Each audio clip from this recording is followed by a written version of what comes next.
What's up with Boise, Idaho, and why is there so much buzz around Boise, Idaho? People want to know, should I retire in Boise, Idaho? We are going to take a look at why CNN ranked Boise number 3 in their top 25 lists for places to retire in the United States. And I'm going to do that by discovering the top 10 reasons you should retire here. And I might even have a bonus for you if you stick around to the end.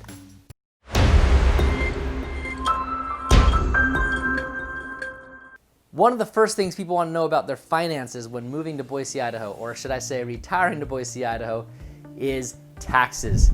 We have a low property tax rate. In Ada County, which encompasses Boise, Meridian, Eagle, Star, Kuna, Garden City, the average tax rate is about 0.77. That's pretty low considering. The next door neighbor, Canyon County, is 0.94%, which is actually the highest of all the 44 counties in Idaho.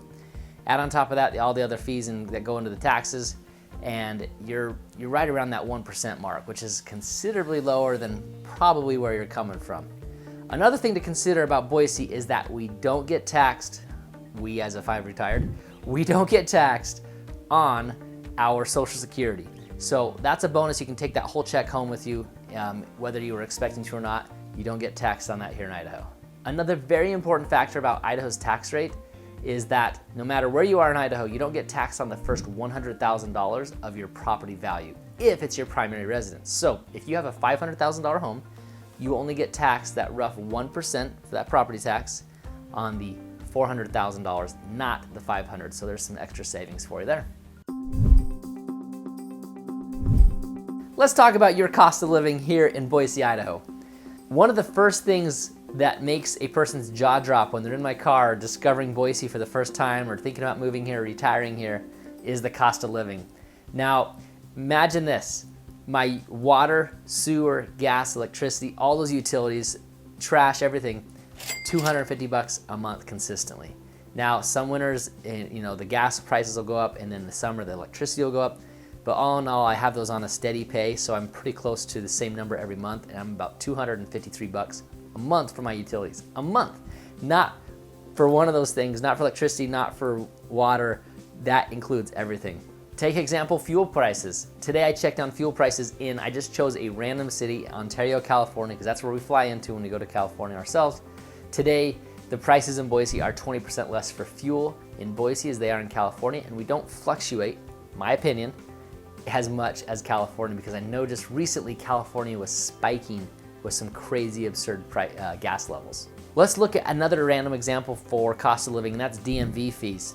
Here, to renew my car every year is about $75. For my 2 cars, it's about $150 per year for the 2 cars. And that is pretty low considering that in other states, and I've lived in others, I'm not exactly sure what California's or Washington's or Oregon's or Texas's is, but I do know that ours are extremely low, $75 per car per year to renew. Yeah, that's pretty awesome. Let's talk about recreation, the great outdoors, and being active. Some people are retiring from their jobs, but they're not retiring from a lifestyle, and that is one of the biggest draws to Boise, is the lifestyle that you can create in the outdoors. Hiking, fishing, biking, camping, hunting. These are all activities you can do in Boise, in the surrounding area. Give yourself 45 minutes in any direction. I mean any direction, and you can find a lot of those. Lakes, 3 lakes. This is what it's all about. This is Lucky Peak. We're about 45 minutes away from Eagle, about 20 minutes away from South Meridian. Pretty good location. Probably the hottest spot in Boise for going to the lake. Tons of campsites, tons of hunting areas. You could even be 45 minutes north on Highway 55 and be in some world-class rapids rafting. How cool is that? You do not have to retire from an awesome lifestyle. Boise has it all. I have heard many retirees who come here and want to be in neighborhoods in the North End, or they want to be in Avamore, or they want to be close to the foothills so they can take off and just have a smaller house, but they want the great outdoors to be their backyard. That's very possible here. Boise's very secluded. We're in a little pocket. It's Boise, Meridian, Eagle, Star, Middleton, Caldwell, Nampa, Kuna, and that is basically one central pocket. That's basically when we say Boise, that's what we're referring to. And then on the outskirts of that is not a huge, that's it, that's the suburbs. And so the public land is your backyard. That's yours to go hiking and biking, whatever you want. It's your land, it's our land, it's public land, and it's used all the time for your activities. Who knew that Boise was so multicultural? We have the Morrison Center for orchestras, symphonies, Broadway plays. We have the Shakespeare Festival, which is hosted in the 770-seat amphitheater outside every summer, except for the COVID year. And it is an awesome event. We have the Boise Art Museum. We also have a lot of concerts that head to Boise and head to Extra Mile in Boise, or the Idaho Center in Nampa, or the amphitheater next door to the Idaho Center in Nampa. Ton of concerts are here, so you have your choice, whether it's outside or inside here in Boise. Or you can head over to Zoo Boise, or the Idaho Botanical Garden, or maybe you haven't checked out the World Center for the Birds of Prey. It's pretty cool. There's hawks and eagles and falcons out there. You can get up close and personal with them, and you can also go out on the desert and see these beautiful birds soaring over canyons and desert sands and everything else. Or you can check out the historic Idaho Penitentiary, which is located right under the basin of Table Rock. I've discussed that on a few other videos. It's a little 30-minute hike up to a plateau, and you overlook Boise. That penitentiary is pretty cool. They have made that into tours, and you can go see what an old penitentiary is like.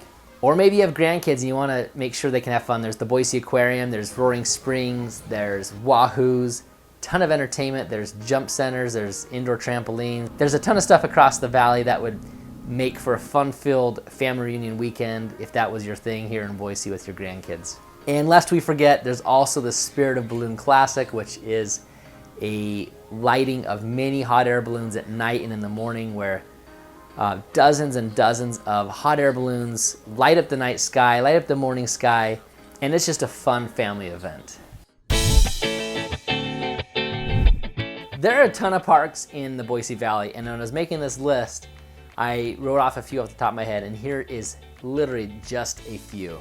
There is Julia Davis, Ann Morrison, MK Nature Center, Simplot, Boise Whitewater Park, Swan Falls Dam and Park, Holes Gulch Reserve, and don't forget the Greenbelt that goes from East Boise all the way out past Eagle.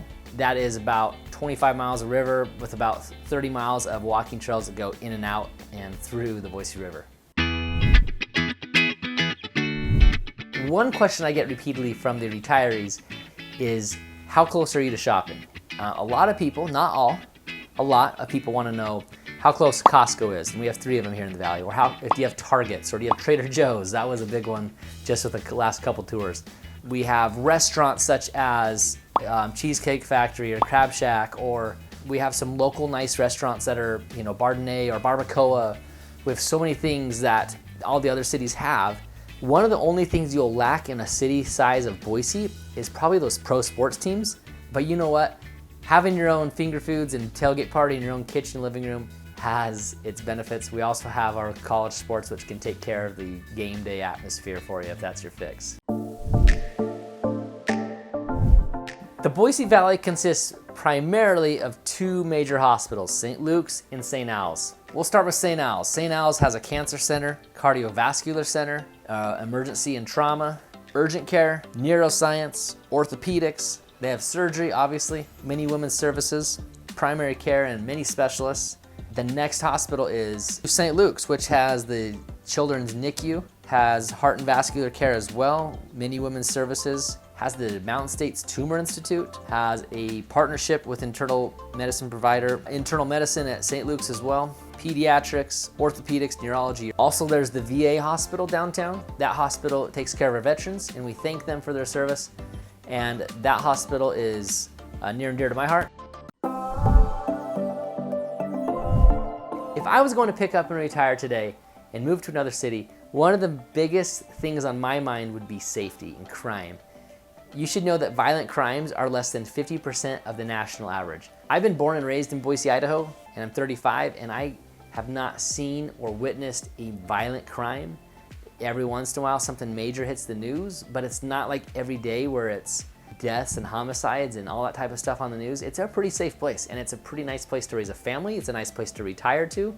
It's a nice place to take a walk and feel safe and not like you have to watch your back pocket. We are surrounded by the friendliest people. Every house I've lived in Boise, the Boise area that is, I have had the best neighbors. This is a great place to retire to among many other things, this is a great place. One of the more frequent conversations I have with people retiring from another state and coming here to Boise is the weather. We truly have 4 seasons. And not only are they 4 seasons, but they're 4 mild seasons. So the record temperature ever in Boise is 111 degrees, ever. Now in the summer, July, August, we'll have a couple weeks where the temperature is hitting 100 degrees for 1 or 2 weeks. And in the winter, we'll have possibly a week where the high is under 32 degrees. But all in all, winter is about a 3-4 month period. For example, we're in winter right now and it's 1 o'clock mid-December and it's 34 degrees. So that means during the nighttime, had it precipitated, we would have had snow. And right now about 1, 2, 3 o'clock, the snow would melt. However, we don't get a ton of snow.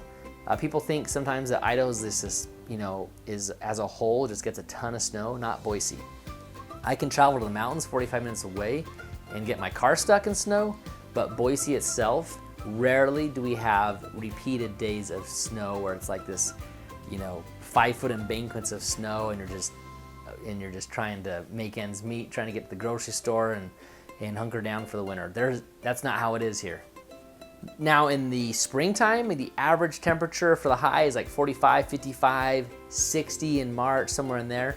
Now I kind of gauge spring with a weird metric, and that is when I was a kid, I would mow lawns, and my first full week of lawn mowing was the 2nd week of April. That was my first full week. So I'd mow a lawn or 2 before then, but that was when the weather really started to be regularly in that 70s, 80s, and there'd be some rain in there for a couple months. You usually get a nice thunderstorm or something in June, as late as June. And then in July and August are our hot months. And then September is when fall hits. September, October, and sometimes half of November is that fall season. And lawn mowing season would end by Halloween, just to kind of give you an idea. And if you're coming from a place where there's flowers year round, I have heard from a few people who retire here that it's hard to get used to that there is this season. Flowers don't bloom 12 months out of the year. Our tulips will start coming back, mid-March and things like that, to give you an idea. Also rainfall, we average about 10 inches a year here. And so some months that's about 1/4 of an inch in a month. Some months that's 1.5 inches in a month. Put it all together throughout the year, it's about 10 inches a year. Now these last 2 sections are very short and brief. It's good to know though that there's not a lot of smog here. Our environment is awesome, there's clean air. It's almost like Pleasantville when you wake up every morning. It is absolutely amazing. There might be an exception to that when we have this thing called the inversion for anywhere from 1 day to 3 weeks where the air gets trapped underneath the clouds.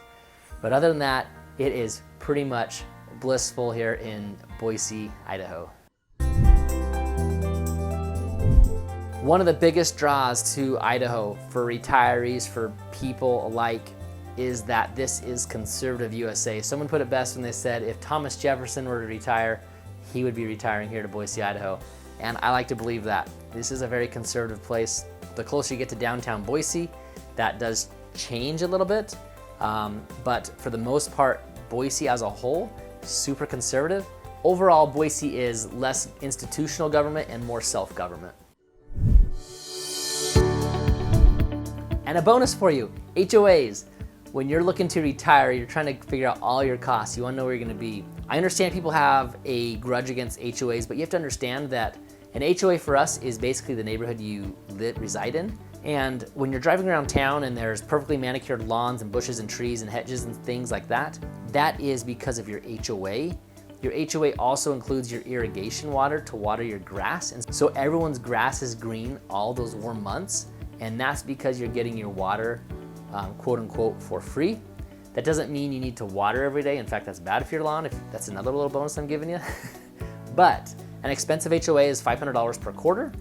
A cheap HOA is probably $250 a year, but it just depends on what you get with that HOA. If you're getting pools and parks and tennis courts, or if you're just getting a simple rights to your irrigation water. If you're thinking about Boise and retiring here, you owe it to yourself to click below and get yourself the electronic copy of the Boise Relocation Guide. Over 100 pages. It goes over some of the information that I've talked about here today, as well as a lot more items as well. You owe it to yourself to click below. I'll send it to your email and you can enjoy the Boise Relocation Guide. When you come and tour with me, this is something I will give you in my car, so you can get it there as well. Hey, next video, go check it out. Go check it out. You need to watch the next video.